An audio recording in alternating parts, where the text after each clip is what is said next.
Was always enchanted by the ability of hands to express emotions like love, tenderness, anger. The initial idea was to create a show based on hands movement and music. From the moment I touched the sand, I fell in love with it because of the simplicity. I admired simplicity. In this kind of art, you have to use the basic that God has blessed you with: sand, hands, and soul. I made a small clip and I sent it via email to a few of my friends in Israel. In 2 weeks, my life changed. I have received feedback from all over the world, thousands of emails. Suddenly, I realized just how many hearts this kind of art had touched with the expression of my prayer, of my dream. We traveled all over the world. I performed in the Vatican, Kremlin, in front of King of Spain, King of Belgium. We've seen wonderful views, historical places, but the most exciting thing was the meeting with people. I realized again and again that wherever you live, to which religion you belong, everyone wants love. Everyone wants friends.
I always try to express some messages in every piece I draw. Most of these themes are abstract and difficult to illustrate. During one of my performances, someone in the audience cried out, "Ilana, can you create a sand video that would demonstrate the values of loyalty and devotion?" I decided to accept the challenge. This is a story of a man who decided to go out into the world seeking adventure and risk. Yet he knows with certainty that should he ever be in true danger, there will be those back home who will come to his rescue, because home is where the heart is.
I got married when I was 20 years old and became pregnant immediately.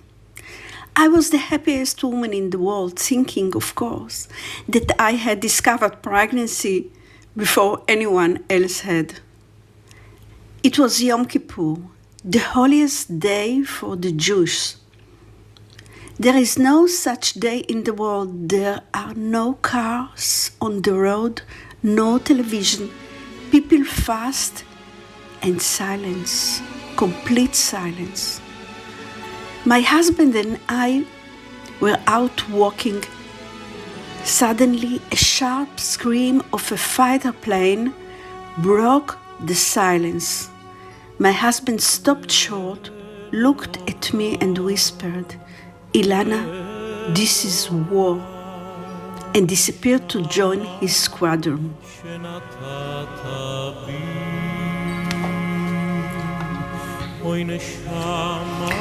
On the third day of the war, there was a knock on my door.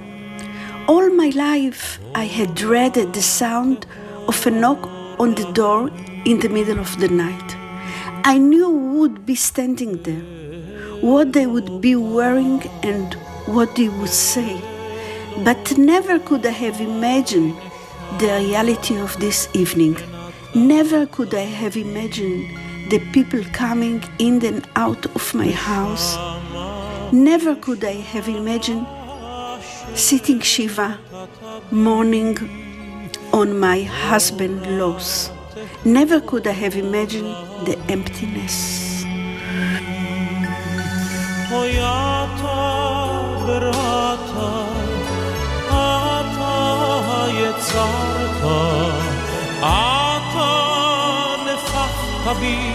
ואתה משמרה בקרבי, אוי אוי אוי, אתה בראת, אתה יצרת, אתה נפחת בי, ואתה משמרה בקרבי, אוי ויתה ואתה נפחת בי.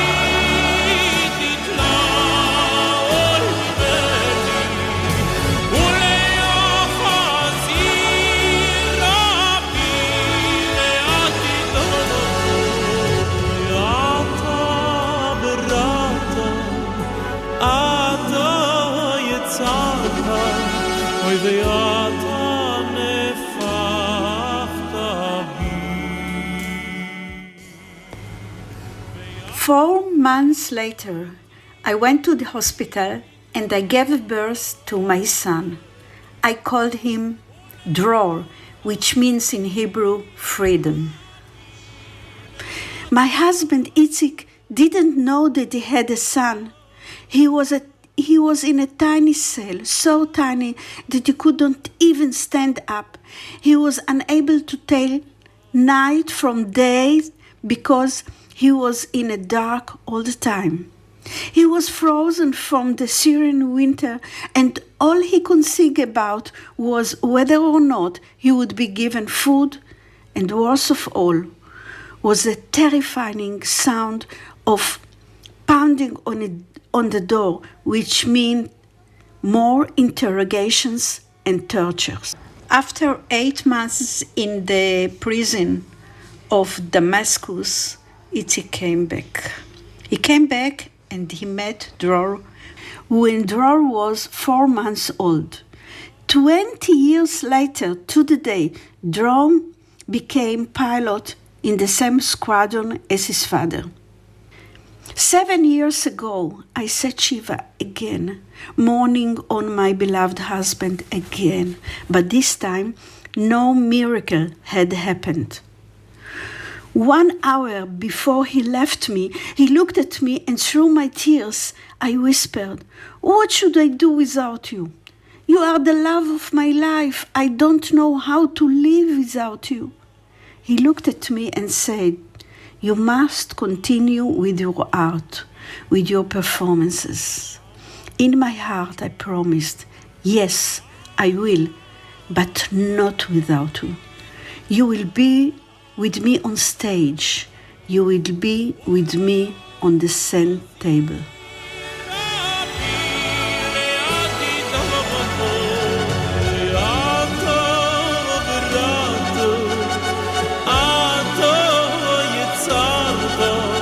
Oy ve'ata nefachta bi ve'ata titoy litla oy bineveni ule'achazir rabbi ve'ati tavo ve'ata v'rata Oy ve'ata nefachta bi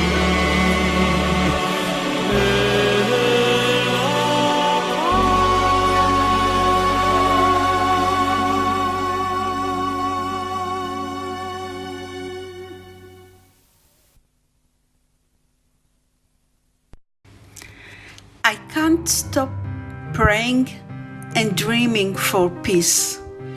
If you come to my country, to Israel, just walking on the street, you could hear the whisper of this prayer from each and every heart.